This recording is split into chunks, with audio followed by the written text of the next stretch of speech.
Assalamualaikum warahmatullahi wabarakatuh. Nama saya Nadia Nur Fadilah dari kampus Tai Al Hikmah Jakarta, Prodi PAI.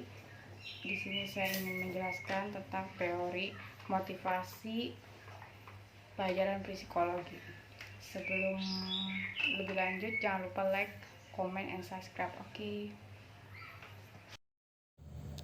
A. Pengertian motivasi. Motivasi adalah penggerak dari perilaku yang mengarahkan seseorang untuk mencapai suatu tujuan.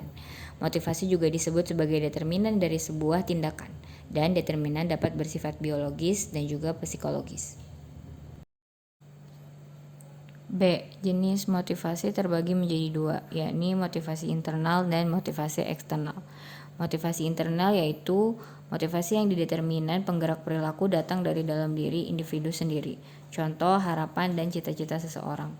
Motivasi eksternal, motivasi yang dideterminan penggerak perilaku datang dari orang lain atau dari individu lain, contohnya pujian orang lain, dorongan orang lain, dan suatu yang ada pada objek motivasi. Teori motivasi, yaitu pandangan tentang determinan yang menggerakkan perilaku. Beberapa ahli berpendapat, diantaranya satu teori motivasi William McDougall, yaitu teori insting. Teori ini meyakini bahwa insting adalah penggerak dari perilaku individu. McDougall memprediksi bahwa insting manusia sampai ada 18 insting. Dua teori motivasi Clark Leonard Hull. Teori Leonard Hull biasa dikenal dengan teori drive. Determinan yang menggerakkan perilaku bersifat biologis dan bertujuan untuk memulihkan keadaan atau homeostatis. Teori drive digunakan untuk menjelaskan seseorang yang sedang lapar.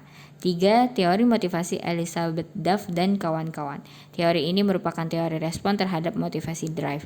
Teori motivasi Elizabeth dan kawan-kawan terkenal dengan teori motivasi arousal. Penggerak dari perilaku bukanlah untuk mengembalikan homeostasi atau menghilangkan ketegangan, tetapi justru untuk menciptakan ketenangan.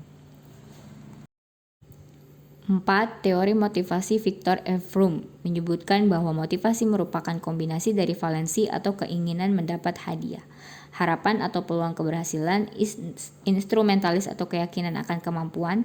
Teori ini juga disebut sebagai teori harapan. 5. Teori motivasi David McClelland terinspirasi dari Henry Murray yang menyebutkan bahwa kebutuhan manusia pada dasarnya ada 17 kebutuhan. Kebutuhan mendasar bagi McClelland adalah kebutuhan berprestasi, berkuasa, dan kebutuhan untuk membangun hubungan. 6. Teori motivasi John Atkinson. Atkinson meyakini bahwa bukan motivasi berprestasi yang menggerakkan individu, tetapi motivasi takut gagal, ketakutan akan kegagalan yang membuat orang bertindak. 7. Teori motivasi Abraham Maslow. Abraham Maslow dikenal sebagai seorang tokoh psikolog humanis. Dalam psikolog humanis, motivasi yang menggerakkan seseorang adalah dorongan untuk aktualisasi diri. Pentingnya motivasi. Motivasi berperan dalam menggerakkan individu meraih sesuatu. Pengukuran motivasi terbagi menjadi 3 cara, yakni observasi, wawancara, dan psikotes. Observasi yaitu untuk mengetahui sejauh mana seseorang tampak sigap, cepat, serius, aktif, dan cepat dalam bekerja. Wawancara bertujuan untuk mengetahui sejauh mana pencapaian yang telah mereka dapatkan.